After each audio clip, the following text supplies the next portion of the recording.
Brooke ternyata hampir mati, jauh sebelum jadi tengkorak. Chapter 1184 memperlihatkan masa lalu Brooke saat masih manusia biasa. Dulu, Brooke hanyalah anak jalanan miskin yang hidup di tempat sampah sambil memainkan biola buatan sendiri. Dan lagu favoritnya sangat menyeramkan. Setelah semua orang mati, yang tersisa hanyalah tulang. Suatu hari, Brooke bertemu pria misterius yang ternyata adalah Pangeran Reuven muda. Anehnya, seorang bangsawan justru merasa lebih bahagia bersama Brooke dibanding hidup di istana mewah. Tapi semuanya berubah saat Brooke ditangkap marinir korup. Mereka mengira Brooke adalah penyelundup narkoba. Padahal, barang ilegal itu cuma bubuk kari curian. Brooke dipukuli, disiksa, dan hampir dibunuh.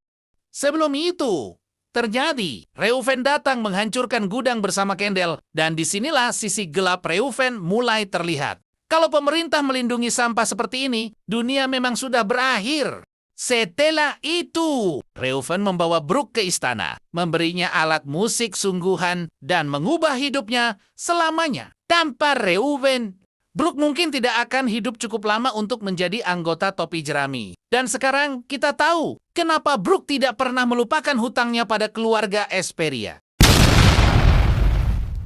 Brooke ternyata hampir mati, jauh sebelum jadi tengkorak. Chapter 1184 memperlihatkan masa lalu Brooke saat masih manusia biasa.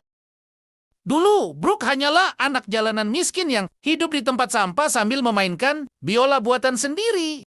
Dan lagu favoritnya sangat menyeramkan.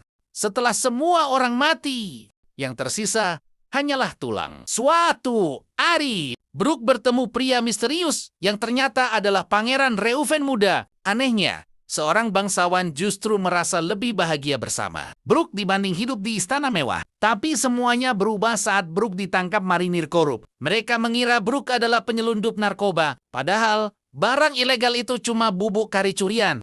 Brooke dipukuli, disiksa, dan hampir dibunuh.